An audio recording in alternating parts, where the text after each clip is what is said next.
తాకట్లో ఉన్న మీ బంగారాన్ని విడిపించి ఆ రోజు ఆన్లైన్ రేటుకి కొంటాం. Sharma gold company. వాగర్థావివ సంపృక్తౌ వాగర్థ ప్రతిపత్తయే జగతః పితరౌ వందే పార్వతీ పరమేశ్వరౌ. ఆదిత్యాయ చ సోమాయ మంగళాయ బుధాయ చ గురుశుక్రశనిభ్యశ్చరాహవే కేతవే నమః. శృంగేరి జగద్గురు పీఠాధిపతులకి, కంచి పీఠాధిపతులకి నమస్కారములు తెలియచేసుకుంటూ కార్యక్రమాన్ని ప్రారంభిద్దాం. ఇక వీక్షించేటువంటి సుమన్ టీవీ ప్రేక్షకులకి శుభాకాంక్షలు. ఎందుకనంటే ప్రతి వ్యక్తి కూడాను ఏదో ఒక రాశిలో జన్మిస్తారు కదా. నవగ్రహాలలో అత్యంత శుభకరుడైనటువంటి గురుగ్రహ మార్పు 18 అక్టోబర్ నుంచి మారబోతుంది. 5 డిసెంబర్ వరకు ఉండబోతాడు.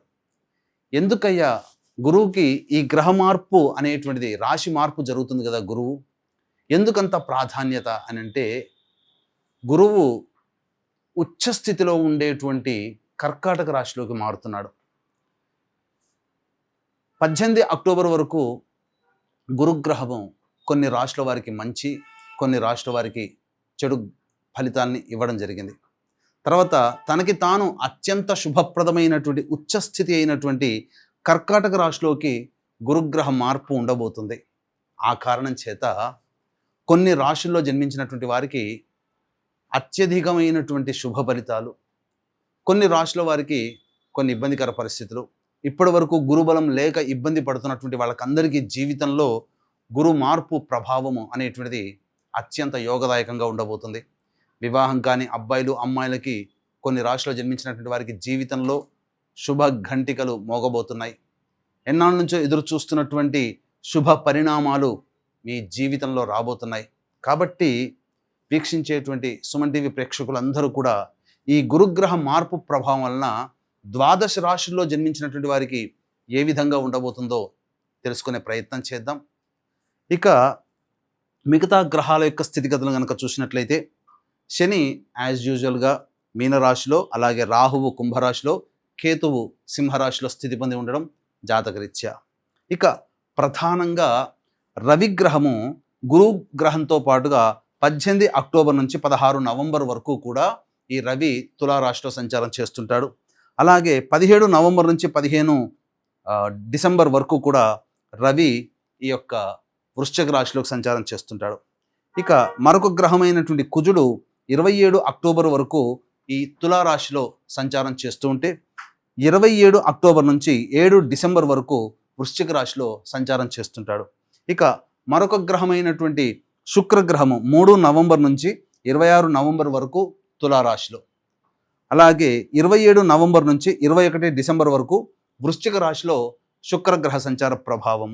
ఇక ఈ శుక్రుడు 3 నవంబర్ వరకు కూడా కన్యా రాశిలోనే సంచారం చేస్తున్నటువంటి ఈ కారణం చేత ప్రధానంగా ఇంతకుముందు చెప్పినట్టుగా 12 రాశులలో జన్మించినటువంటి వారికి ఏ విధమైనటువంటి శుభ అశుభ ఫలితాలు కలుగుతాయో సవివరంగా తెలుసుకునే ప్రయత్నం చేద్దాం. ఇక ఆలస్యం చేయకుండా మనం కార్యక్రమంలోకి వెళదామండి. తర్వాత ఈ యొక్క 12 రాశిలో జన్మించినటువంటి వారికి శుభ ఫలితాలు ఉంటే మరింత శుభ ఫలితాలు పొందడం కోసం, మరియు అశుభ ఫలితాలని గురుగ్రహం ఇస్తున్నట్లయితే మరింత యోగాన్ని కలగచేయడం కోసం ఎటువంటి పరిహారాలు పాటించాలి, ఒక్క గురుడే కాకుండా మిగతా గ్రహాల యొక్క శుభాశుభ ఫలితాలని కూడాను బేరీజ్ వేసుకొని మనం సవివరంగా తెలుసుకునే ప్రయత్నం చేద్దాం. గురుగ్రహ మార్పు వృషభ రాశి వారికి ఏ విధంగా ఉండబోతుందో తెలుసుకునే ప్రయత్నం చేద్దాం. గురుగ్రహంతో పాటుగా మిగతా గ్రహాలు కూడా మారుతున్నటువంటి కారణం చేత అన్ని రకాల యొక్క స్థితిగతుల యొక్క ప్రభావాన్ని ఏ విధంగా ఈ వృషభ రాశి వారు పొందుతారో మనం తెలియజేసుకుందాం. ముఖ్యంగా గురువు వృషభ రాశి వారికి ద్వితీయ స్థానంలో ఇప్పటి వరకు యోగించిన గ్రహం. 18 అక్టోబర్ నుంచి సాయంకాలం అతిచార ప్రభావం వలన గురువు కర్కాటక రాశిలోకి ప్రవేశం చేయడం వల్ల జాగ్రత్తలు పాటించాల్సినటువంటి పరిస్థితి అని గ్రహ మార్పు తెలియజేస్తుంది. ఎందుకంటే తృతీయ స్థానంలో ఉన్నటువంటి గురువు అవయోగాన్ని కలగచేసేటువంటి పరిస్థితి. అయితే మిగతా గ్రహాలు కూడా ఏ విధంగా ఉంటున్నాయి అనేటువంటి కనుక చూసుకున్నట్లయితే, అర్ధాష్టమ కేతువు, కంటక రాహువు, ఇవి కూడా ఈ యొక్క వృషభ రాశిలో జన్మించినటువంటి వారికి జాతకరీత్యా కొంత ఇబ్బందికర పరిస్థితులనే చెప్పవచ్చు. కానీ గురువు 18 అక్టోబర్ వరకు సంపూర్ణముగా యోగించాడు. 18 అక్టోబర్ నుంచి అతిచారము వలన కర్కాటక రాశిలో ప్రవేశం చేయడం వల్ల తృతీయ స్థాన అశుభ ఫలితాలని ఈ యొక్క వృషభ రాశిలో జన్మించినటువంటి వారు పొందబోతారు. ఏం జరగబోతుందండి?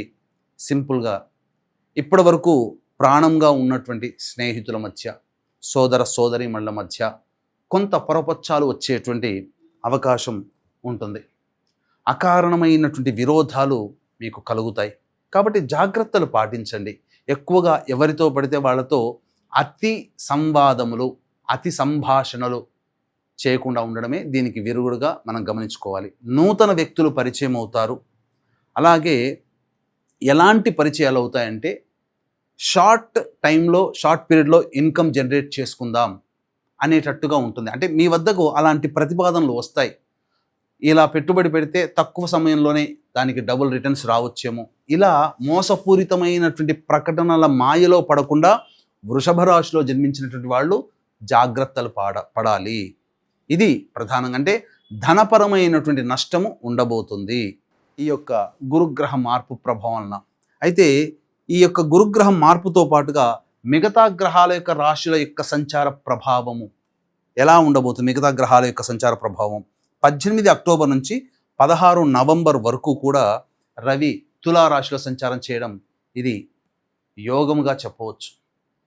నిరుద్యోగస్తులకి ఉద్యోగం లభించే అవకాశం ఉంటుంది. ప్రమోషన్స్ కోసం ఎదురు చూసేటువంటి వ్యక్తులు ఎవరైతే ఉంటారో వాళ్ళకి ప్రమోషన్స్ కానీ, బదిలీలు జరగడం కానీ ఏర్పాటు అవుతుంది. అలాగే ప్రభుత్వపరముగా రావాల్సినటువంటి బిల్లులు శాంక్షన్ అవుతాయి, రాని బాకీలు వసూలు అవుతాయి. అన్ని విధాలుగా ఆనందదాయకంగా ఉంటుంది. ఎప్పటి వరకు? 16 నవంబర్ వరకు. ఇక 16 నవంబర్ తర్వాత రవి సప్తమ స్థానంలో 17 నవంబర్ నుంచి 15 డిసెంబర్ వరకు కూడా రవి సప్తమ స్థానంలో సంచారం చేస్తున్నటువంటి కారణం చేత కొంతవరకు విభేదాలు, ఇతరులతో మాట్లాడుతుండగా, అలాగే దంపతుల మధ్య విభేదాలు అనేటివి చూసుకోవాలి. ముఖ్యంగా ఈ 17 నవంబర్ నుంచి వృషభ రాశిలో జన్మించినటువంటి వారు ఆరోగ్యం పట్ల శ్రద్ధ వహించాల్సినటువంటి పరిస్థితి. అనారోగ్య సూచనలు అనేటువంటి కలుగుతాయి.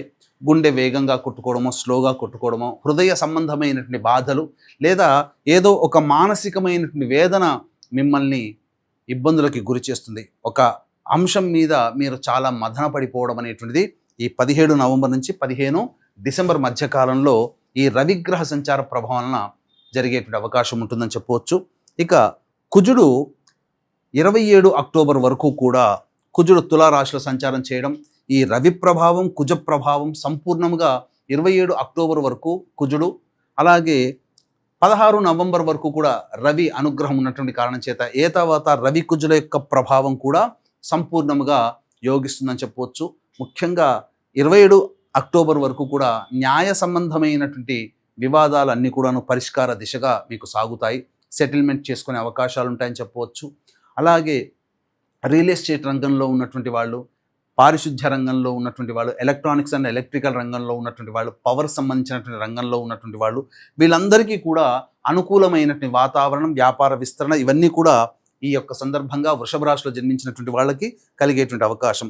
కుజుడు సప్తమ స్థితి ప్రభావం చేత 27 అక్టోబర్ నుంచి 7 డిసెంబర్ వరకు ఉన్నటువంటి కారణం చేత భాగస్వాముల మధ్య కానీ, జీవిత భాగస్వాముల మధ్య కానీ కలహాలు ఏర్పడతాయి.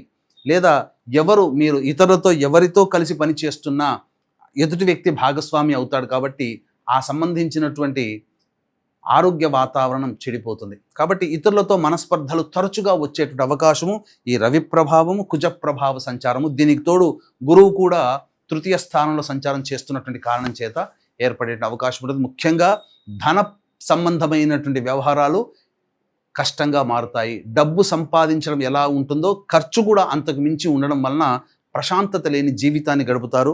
దశమ రాహువు, అలాగే చతుర్థ కేతువు ఇది కూడాను చేస్తున్నటువంటి పనులలో ఆటంకాల్ని కలగచేసేటువంటి అవకాశము ఏర్పడుతుందని చెప్పవచ్చు. ఇక శుక్రుడు 3 నవంబర్ నుంచి 26 నవంబర్ వరకు తులారాశిలో సంచారం చేస్తున్నటువంటి కారణం చేత ఈ శుక్రగ్రహం కూడా అనుకూలంగా లేని కారణం ప్రధానంగా చెప్పవచ్చు. కాబట్టి ఏమవుతుంది? మీరు వివాహ సంబంధమైన విషయాల్లో ఉన్నటువంటి వాళ్ళకి, వృషభ రాశి వారికి కొంత ఆటంకాలు ఎదురయ్యేటువంటి అవకాశాలు గోచరమవుతున్నాయి. కాబట్టి జాగ్రత్తలు పాటించాలి. ముఖ్యంగా స్త్రీలతో వాగ్వివాదాలు పెరిగేటువంటి అవకాశము ఈ యొక్క వృషభ రాశిలో జన్మించినటువంటి వాళ్ళకి కలుగుతుంది. ముఖ్యంగా ఈ యొక్క వృషభ రాశి వారికి ఏ తర్వాత కొద్దిగానైనా కానీ కలిసి వచ్చే గ్రహం ఏదయ్యానంటే శనిగ్రహ ప్రభావము అనుకూలంగా ఉన్నటువంటి కారణం. మిగతా వరకు కూడా గురువు, రవి, కుజుడు, శుక్రుడు అనుకూలంగా లేకపోవడం, రాహు, కేతు కూడా అనుకూలంగా లేకపోవడం, సాధారణంగా అతి సాధారణమైనటువంటి ఫలితాలు అంటే ఓవరాల్గా ఒక 100% సంబంధించినటువంటి ఫలితాల్లో 30% మాత్రమే ఈ యొక్క వృషభ రాశి వారికి గ్రహాలన్నీ కూడా అనుకూలంగా ఉన్నాయి. కాబట్టి ప్రతి దానికి కూడా కష్టపడాలి. కాబట్టి సిద్ధంగా ఉండండి. ఈ సమయంలో 18 అక్టోబర్ నుంచి 5 డిసెంబర్ వరకు మిగతా గ్రహాలు ఒక్క ఉద్యోగస్తులకి సంబంధించి తప్ప, అది కూడా 18 అక్టోబర్ నుంచి 16 నవంబర్ వరకు మాత్రమే అనుకూలంగా ఉండేటువంటి సమయం తప్ప మిగతా సమయం అంతా కూడా కొంత ఇబ్బందికర పరిస్థితులని చెప్పవచ్చు. కాబట్టి ఉన్న ఉద్యోగంలోనే మీరు స్థితి పొంది ఉండి ప్రయత్నం చేయండి. ఇక గమనించుకున్నట్లయితే ఈ యొక్క గురుగ్రహ ప్రభావము అనేటువంటిది విద్యార్థులకి, ప్రధానంగా విద్యార్థులు జాగ్రత్తగా కష్టపడాలి. అంటే మీరు బాగా కష్టపడితే తప్ప సత్ఫలితాలు పొందలేనటువంటి పరిస్థితి. జ్ఞాపక శక్తిని పెంచుకునే ప్రయత్నం చేయాలి. ధ్యానాన్ని అలవాటు చేసుకోవాలి. ఆరోగ్యపరంగా చూసుకున్నట్లయితే డైట్ కంట్రోల్ అనేటువంటిది మెయింటైన్ చేసుకుంటే చాలా మటుకు శుభ ఫలితాలు ఈ యొక్క వృషభ రాశిలో జన్మించినటువంటి వారు పొందుతారని చెప్పవచ్చు. ఈ సంబంధించే గ్రహాలన్నీ కూడాను అనుకూలంగా ఉండాలి. ఎందుకనంటే గ్రహ మార్పు జరిగినప్పుడు, కొన్ని విపత్కర పరిస్థితులు వచ్చినప్పుడు ప్రధానంగా దైవానుగ్రహాన్ని పొందే ప్రయత్నం ఈ యొక్క వృషభ రాశిలో జన్మించినటువంటి వాళ్ళు చేయాలి. అయితే ఈ చెప్పినటువంటివన్నీ కూడాను గోచార రీత్యా, ఇంతకు మించి ఇంకా సమస్యలు ఎదుర్కొంటున్నారంటే మీ యొక్క జన్మజాతకంలో నడుస్తున్నటువంటి గ్రహ దశాంతర దశల యొక్క ప్రభావాలు. కాబట్టి దగ్గరలోని మంచి ఉపాసనాపరులైనటువంటి జ్యోతిషులను సంప్రదించి వారి సలహాలు, సూచనలకు పాటించినట్లయితే మరింత మెరుగైనటువంటి జీవితాన్ని పొందుతారని తెలియచేయవచ్చు. ఈ యొక్క గురుగ్రహం మార్పు, అలాగే రవి యొక్క అనుగ్రహం లేకపోవడం, కుజగ్రహ ప్రభావము, రాహుకేతుల యొక్క ప్రభావము, శుక్రగ్రహ ప్రభావం అనుకూలంగా లేని కారణం చేత కొంత ఆందోళనకరమైనటువంటి వాతావరణంలో జీవితం ఉంటుంది. కాబట్టి నిర్ణయం తీసుకునేటప్పుడు, ఏదైనా కానీ మీ జీవితంలో ప్రధానమైన నిర్ణయం తీసుకునేటప్పుడు ఆచితూచి స్పందించండి. బాగా అనుభవం ఉన్న వ్యక్తుల యొక్క పరిచయాలని ఉపయోగించుకొని తద్వారా మీరు నిర్ణయాన్ని తీసుకునే ప్రయత్నం చేయండి తప్ప అల్లాటప్పగా ఆశకి పడి, అంటేగా ఆశపడి అత్యాశకి లోనైతే మనకు నిరాశే మిగులుతుంది అనే సూచన ప్రకారం మీరు గమనించుకోండి. ఎందుకంటే అత్యాశకి గురువు మార్గదర్శకుడుగా ఇక్కడ ఉంటున్నాడు. కాబట్టి మీ యొక్క జీవితంలో అత్యాశని కల్పిస్తాడు. కాబట్టి వాస్తవంలో ప్రాక్టికల్గా ఆలోచించి నిర్ణయం తీసుకునే ప్రయత్నం చేయండి. ఈ యొక్క గ్రహాలన్నీ అనుకూలంగా లేని కారణం చేత దైవానుగ్రహం అందరికీ సంప్రాప్తించాలనే సదుద్దేశంతో మన పీఠం ఆధ్వర్యంలో ప్రతి నెల సర్వదోష నివారణ పూజలు, హోమాలు అనేటువంటి జరిపించడం జరుగుతుంది. సంవత్సరం పాటు జరుగుతాయి. కార్తీక మాసంలో కాశీ క్షేత్రంలో, అలాగే మార్గశిర మాసంలో ఒక సుప్రసిద్ధ క్షేత్రంలో ఈ కార్యక్రమాలన్నీ జరిపించడం జరుగుతాయి. కాబట్టి అవకాశం ఉన్నవాళ్ళు కార్యక్రమ తదనంతరం కాంటాక్ట్ చేసి మీ గోత్రనామాదులు నమోదు చేసుకోవచ్చు. అలాగే ఈ వృషభ రాశి వారు సమస్యల వలయం నుంచి బయటపడడం కోసం ప్రతిరోజు సూర్యుడికి నమస్కారం, సూర్యాష్టకం 6 సార్లు పారాయణం ఖచ్చితంగా చేయాల్సిందే. అలాగే ఇక సుబ్రహ్మణ్య భుజంగ స్తోత్ర పారాయణం ప్రతిరోజు చేయాలి, 3 సార్లు రోజుకి. ఇక వీలు కుదిరినప్పుడల్లా ఇతరులకి ఏదైనా కానీ మీ యొక్క సంపాదనలో కొంత మొత్తం, ఒక 2%, 100 రూపాయలు సంపాదిస్తే 5 రూపాయలు, ఇలా 2% కానీ 5% కానీ మీరు దాన ధర్మాలకి కేటాయించండి. తప్పకుండా మీకున్నటువంటి సమస్యలు పరిష్కారం అవుతాయని తెలియచేయవచ్చు. సర్వం శ్రీ ఉమామహేశ్వర పరబ్రహ్మార్పణమస్తు.